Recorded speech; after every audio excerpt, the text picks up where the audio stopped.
भारत एक ऐसा देश जहां साधु संतों को ईश्वर की तरह माना जाता है। भारत में कई ऐसे संत महात्मा हुए हैं जिनकी लोग पूजा करते हैं। कई ऐसे संत भी हुए हैं जो अपने चमत्कारों से दुनिया को चमत्कृत करते रहे हैं। और ऐसे ही एक संत हुए बाबा नीम करौली, जिन्होंने अपने चमत्कारों से लोगों को कई बार चमत्कृत किया। बाबा नीम करौली के चमत्कार का ही असर है कि उनके भक्त भारत में ही नहीं बल्कि अमेरिका जैसे देश में भी हैं। वैसे तो बाबा नीम करौली का पूरा नाम लक्ष्मण नारायण शर्मा था, लेकिन एक चमत्कार के बाद उन्हें बाबा नीम करौली के नाम से जाना जाने लगा। आपको यहां बता दें कि लक्ष्मण नारायण शर्मा का जन्म उत्तर प्रदेश के अकबरपुर में साल 1900 में हुआ था। उनके पिता का नाम दुर्गा प्रसाद शर्मा था।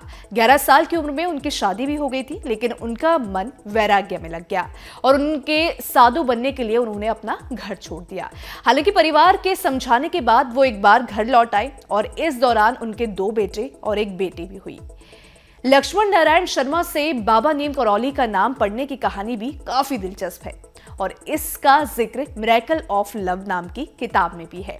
इस किताब के लेखक रामदास ने लिखा है कि एक बार लक्ष्मण नारायण शर्मा बिना टिकट के ही एक ट्रेन में सवार हो गए थे और इसी वजह से टीटी ने ट्रेन को रोकने और उन्हें उतारने को कहा। और जब वो ट्रेन से नीचे उतर गए तो लाख कोशिश करने के बाद भी ट्रेन चालू ही नहीं हुई।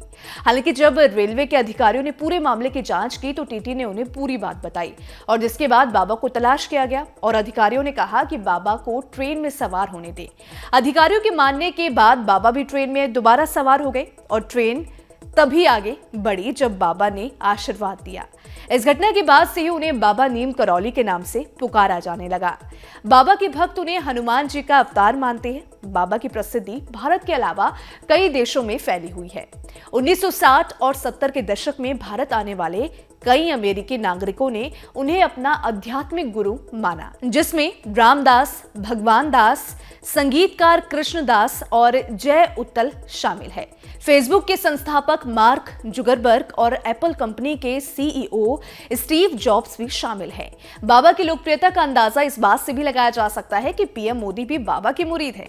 कुछ महीने पहले क्रिकेटर विराट कोहली और उनकी पत्नी अनुष्का शर्मा भी बाबा नीम करौली के कैंची धाम वाले आश्रम पहुंचे थे। वैसे तो बाबा के देश भर में कई जगह आश्रम हैं, लेकिन नैनीताल के पास कैंची धाम वाले आश्रम में बाबा के भक्त भारी संख्या में पहुंचते हैं। तो देखिए, इनको लेकर आपके क्या विचार हैं, आप क्या सोचते हैं? आप अपने विचार हमें कमेंट सेक्शन में जरूर बताएं। धन्यवाद।